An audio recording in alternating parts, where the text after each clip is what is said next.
Que uma cadeirada num debate televisivo diz sobre a política brasileira? Os partidos políticos brasileiros merecem esse nome, Carlos Melo? Vamos lá, William. Antes eu quero fazer duas observações. Primeiro, Daniel, aquiete sua alma, aí você não perde nada não sendo cientista político, fique tranquilo, tá bom? Outra coisa, a questão da elite. Veja, o Paulo se referiu ao movimento estudantil, tudo bem, talvez tivesse mesmo uma cara de elite, mas tem uma série de outros movimentos que devem contribuições para a política, movimento de favela, movimento sindical, todos esses setores apresentaram quadros importantes para a política que, no entanto, não degringolaram dessa forma, né? Os partidos, o Paulo lembrou das fundações, faziam formação política, né? O próprio movimento sindical fazia formação política. Isso foi abandonado. Sabe-se lá o que se faz com esse dinheiro, que não é pouco, dessas fundações. Né? Não há mais formação política em relação a isso. Agora, o grande problema nem é esse, William, é que esses quadros que ingressaram na política, e nesse aspecto a gente tem que ver mesmo esse problema da democratização, é que esses quadros eles ingressam na política com uma disposição antipolítica, uma disposição antissistema, uma disposição de quebra tudo para sabe-se lá o que vai se fazer depois. Então, esse é um problema. E os partidos não são filtros para isso, os partidos não formam. Aliás, os partidos, eles hoje são muito mais cartórios que servem ali para negociar, fazer bancadas relevantes para negociar com executivos algumas prebendas ali, cargos e verbas e emendas, do que discutir o Brasil, do que discutir formação. Então, isso é muito ruim. Acresce a isso as redes sociais, que vivem de um engajamento emocional, então você vai ter esse caldo de cultura que nós temos. E por falar em caldo de cultura, vamos lembrar, né? Também essa questão da violência não é de hoje. Lembramos do caso do senador Cairala, que foi morto no Senado pelo Arnon de Mello, em 62, era uma briga que não era com esse senador, era com o Góes Monteiro, em Alagoas, isso deu assassinato no Senado. Vamos lembrar de Gregório Cavalcante, que foi um problema muito sério, e vamos lembrar de 2018, Jair Bolsonaro pegando o tripé de uma câmera, imitando uma metralhadora, dizendo que ia detonar todos os petistas do Acre. Então, você tem todos esses ingredientes até chegar na cadeia de ontem, né? Que é resultado da explosão de quem não está preparado para estar na política e receber esse tipo de provocação, mas também não está preparado na política para fazer uma discussão de alto nível e acaba se contentando, tendo uma estratégia de provocação para surtir esse tipo de efeito para virar corte na internet. Então é um processo muito amplo. Tem uma ótima provocação sua aos repórteres políticos, Carlos Melo, começando por você, Caio. Quem a política está atraindo hoje? Bom, William, essa fatia que o Carlos Melo coloca, ela é bem significativa e sem filtro algum pelos partidos, porque os partidos estão interessados talvez mais em influencers do que em políticos profissionais. Eu volto na tecla da democratização, o efeito de políticos antipolíticas dentro da política é um efeito da democratização da política também, goste-se ou não, né? A gente, em princípio, não gosta porque a gente gosta de político profissional. Mas mesmo se a gente for na geração de ouro, poxa, se a gente pegar na Constituinte, né, Ulisses, Nelson Jobim, né, você não tem uma mulher, você não tem um preto, todos brancos, homens, heterotops, machos, que tiveram acesso às melhores universidades, né?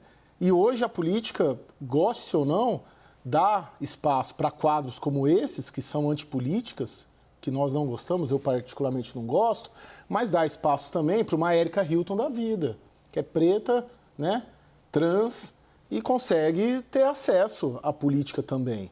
Esse é um dado. Outra coisa que eu queria colocar é que muito da política hoje é feita fora da política tradicional, fora de cargos eletivos. Então você tem ONG, você tem terceiro setor, você tem comunidades, você tem igrejas, né, evangélicos aí nas periferias fazendo trabalho político, você tem no judiciário fazendo política, né? Então você consegue ter hoje uma estrutura para fazer política por fora da política também. E isso acaba propiciando esse cenário que a gente vê hoje. Então, mas eu não sei se é a leitura, por exemplo, que o Paulo Hartung faria do que você acabou de dizer. O que o Caio acabou de descrever é, de certa maneira, na maneira como o Caio descreve, não estou colocando a palavra, não quero colocar a palavra na sua boca, meu colega, imagina se eu fazer uma coisa dessa, Caio.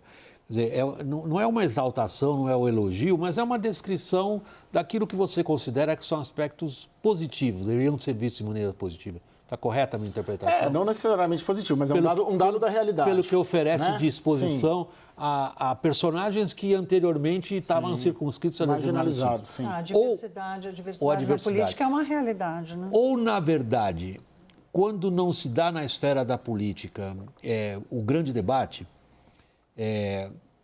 isso é, na verdade, a expressão da falência da política, Paulo Hartung. Quando tudo que é essencial precisa ser discutido ao lado ou por fora da política, como o próprio Caio mencionou.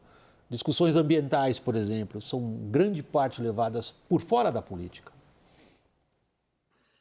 Não, eu entendo o Caio, mesmo discordando em parte, né, como já explicitei aqui na minha intervenção anterior. Assim, quando a gente olha a questão de diversidade, Caio, esse é um tema muito forte no presente. Assim, sabe? Ele não era um tema forte nem no Brasil, nem no mundo. Assim, não vamos assim, fazer comparações com questões que assim, não tem parâmetro para você comparar. Quer dizer, assim, o que eu volto a dizer é que nós precisamos de escola de formação de quadros. Os movimentos sociais cumpriram essa missão no país, é isso que eu quis dizer.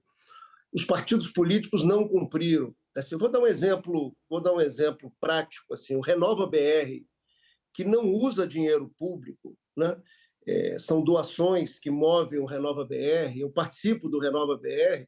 Ele já formou 3.500 meninos e meninas, Brasil afora, que estão aí participando da vida pública a partir de um treinamento de exercício de liderança no setor público. Não é só ser vereador, vice-prefeito, prefeito, deputado estadual e assim por diante. É ser secretário de Estado, como nós temos secretários importantes, secretários municipais, gerentes de políticas públicas e assim por diante. É isso que eu falo. Eu acho que nós temos contingências que não são nossas, são planetárias, né? Eu acho que a maior delas é a conectividade, né? Assim, temos uma forte intervenção na política e a gente precisa ter muita atenção a isso, mas nós temos um vazio que ficou na formação de quadros, e eu nem chamo esse termo profissional de quadros mesmo, para exercer funções no setor público. Assim, e, infelizmente, os partidos políticos deixaram a desejar em relação a isso. Eu vejo coisas boas no Brasil, né? E vou citar duas. Assim. Primeiro, quando você olha a qualidade dos governadores atuais, e eu fui governador, então eu sou insuspeito para falar, você tem um bom time de governadores. Quando você olha a qualidade de prefeitos de grandes cidades no Brasil, você se surpreende. Isso é um fato positivo que vai impactar em algum momento a política brasileira aí para frente, na minha modesta visão. E eu vejo uma outra coisa positiva, que é a capacidade da gente costurar soluções e encaminhar e endereçar problemas do Brasil. Nós fizemos reforma trabalhista, nós fizemos reforma previdenciária, quer dizer, coisas difíceis de serem feitas em qualquer parte do planeta, nós conseguimos fazer. Então, tem copo vazio, a gente tem que mostrar o copo vazio. Eu acho que a formação de liderança é um copo vazio. Tem copo meio cheio, inclusive, para a gente poder comemorar e ter esperança para frente, na minha modesta visão. Você me dá licença que o Daniel está pedindo a palavra. Eu vejo o Paulo Hartung batendo muito nessa tecla da formação de lideranças para partidos políticos ou para a gestão pública. Então, gestão pública, Daniel, já que você vai nessa trilha, era justamente a pergunta que eu ia fazer a você. Aí em Brasília, você sente de alguma maneira a presença e a atuação dessas, digamos, lideranças formadas fora dos partidos políticos? Eu acho que sim, fora dos partidos políticos, é que a questão é que o meu ponto, William, é que eu não vejo mais os partidos políticos como a instância principal de discussão sobre política. O que eu quero dizer é que, não sei, até os anos 70, 80, 90, talvez, os partidos políticos eram essa instância. Quer dizer, você queria mudar o mundo ali a partir de uma discussão no centro acadêmico, ou nos sindicatos, ou nos movimentos sociais, você procurava um partido político. E me parece que a partir de algum momento ali, talvez dos anos 90, anos 80, anos 90, anos 2000, você passou a procurar majoritariamente a televisão. Então, quer dizer, tudo passou a ser um pouco de espetáculo e você ia para a televisão ali, para o reality show, para um programa que denunciava as realidades, para os programas policiais. Essa passou a ser uma instância de queixa da população, né? Quer dizer, você tinha um problema, você levava isso para a TV. Essa era a grande solução para um morador de periferia que tinha ali como grande problema o esgoto a céu aberto, um problema de buraco na principal avenida do seu bairro. Não adianta levar para a Câmara dos Vereadores ou para a Assembleia Legislativa, leva para o programa da TV. E me parece que isso já foi substituído também para a rede social, para a internet. Então, quer dizer, hoje quem realmente consegue vocalizar esses problemas e representar a população é quem leva essa problemática, todas essas questões, para as redes sociais. Então, me impressiona muito, por exemplo, quando eu entro no início da atual legislatura e vejo ali o deputado que mais atrai seguidores numa comissão temática, comissão de educação, por exemplo, é o Nicolas Ferreira, é o deputado que tem levas de estudantes ali de 15, 16, às vezes 12 anos, atraindo seguidores para tirar fotos com ele numa comissão temática. Me parece que mudou a instância da discussão. Thaís, você mencionou na sua intervenção anterior a maneira como o mundo empresarial enxerga a política. Agora, é tradicional a gente ver no mundo empresarial o empenho, por exemplo, em financiar campanhas, isso agora no Brasil é proibido. O Brasil combinou que o financiamento privado de campanhas é a culpa da democracia. A gente paga isso com o dinheiro do contribuinte. Mas sempre houve, em segmentos empresariais, a tentativa de alguma forma, educar quadros, como o Paulo Hartung acabou de dizer, ou, de uma forma ou de outra, sustentar think tanks que defendam ideias, por sua vez, abordadas por partidos políticos. Isso ainda existe no mundo empresarial?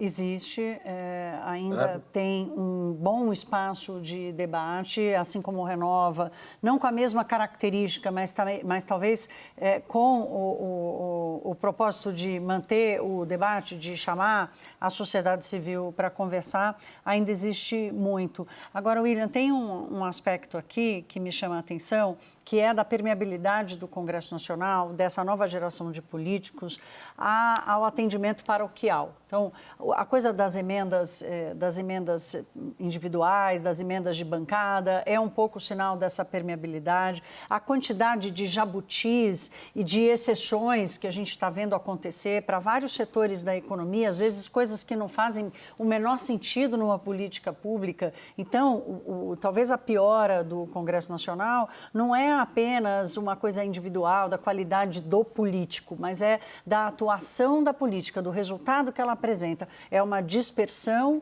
na gestão e na escolha da política pública e uma permeabilidade muito maior a interesses paroquiais e individuais em detrimento de um pensamento mais nacional, mais coletivo.